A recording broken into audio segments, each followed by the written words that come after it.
Good morning, Valley. Today on Valley por Vida, we are exploring summer foods that could protect you against the hot summer sun.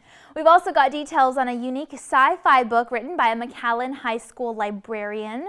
We've got info on how Choose to Change Foundation is helping transform the lives of those in our RGV community, plus so much more. Now, there's a lot going on, and we've got all those details for you on Valley por Vida, which starts right now.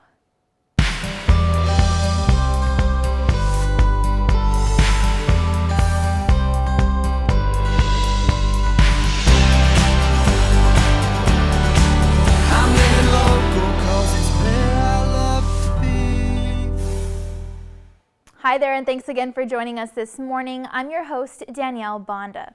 Well, one librarian at McAllen High School has a passion for UFOs and sci-fi, and he's published 20 books that he either authored, co-authored, or contributed toward.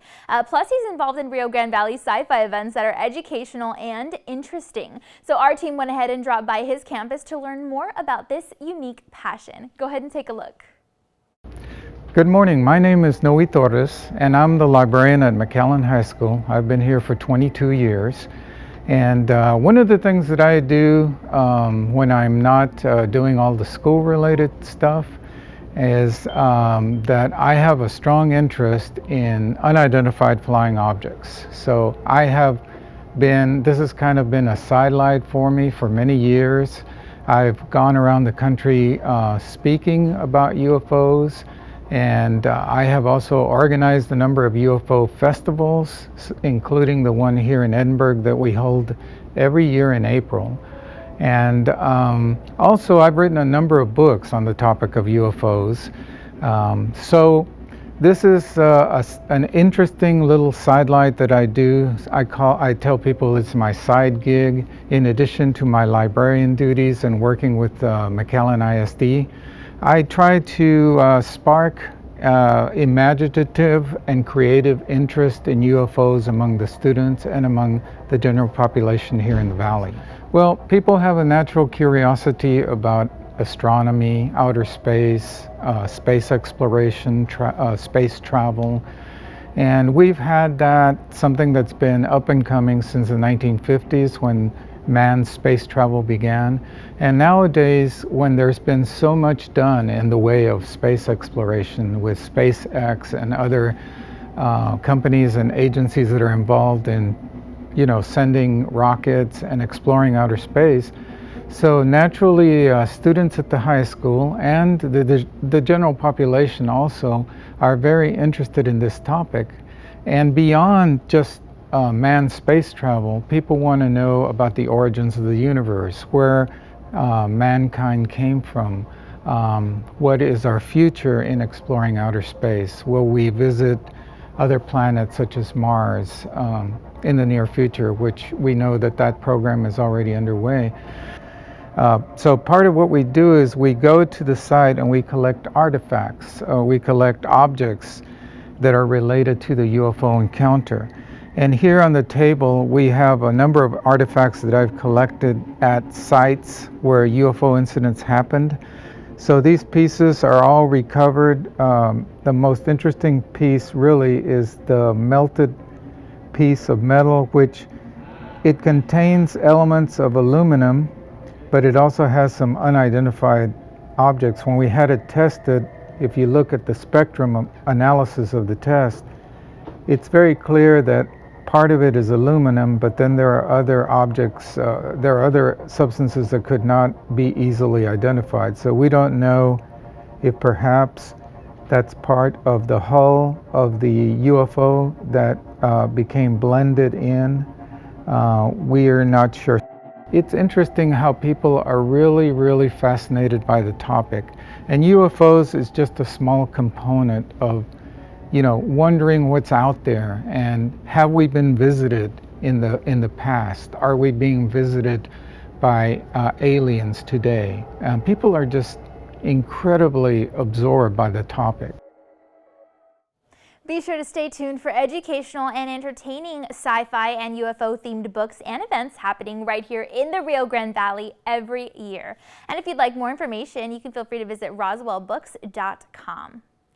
All right, well, with the weather warming up and the summer season practically upon us, you're most likely going to be spending a lot of time outdoors. And with that comes the knowledge of how important it is to protect your skin from the sun. Now, National Sunscreen Day was celebrated in the month of May, but the things that we learned are those of which we can carry with us every single day. And there are 4 sun-blocking foods that you can add to your summer diet for increased protection. So we went ahead and spoke with an expert to learn more. Hey everyone, Jaya Myra here. So today we're going to talk about some foods that offer sun protection. So this is particularly important now that we're all going out, spending more time in the sun. Skin cancer is actually a very prevalent thing. So you can actually eat foods which are going to help provide protection from getting skin cancer, and there's even some foods out there that can act as a natural sunblock. So one of my top foods for sun protection is actually watermelon. Watermelon has an extremely high amount of lycopene in it. When we think of lycopene, we tend to think about tomatoes, but watermelon has about 4 times the amount of lycopene that a tomato does. And so the reason that this is important is because lycopene can combat both UVA and UVB rays.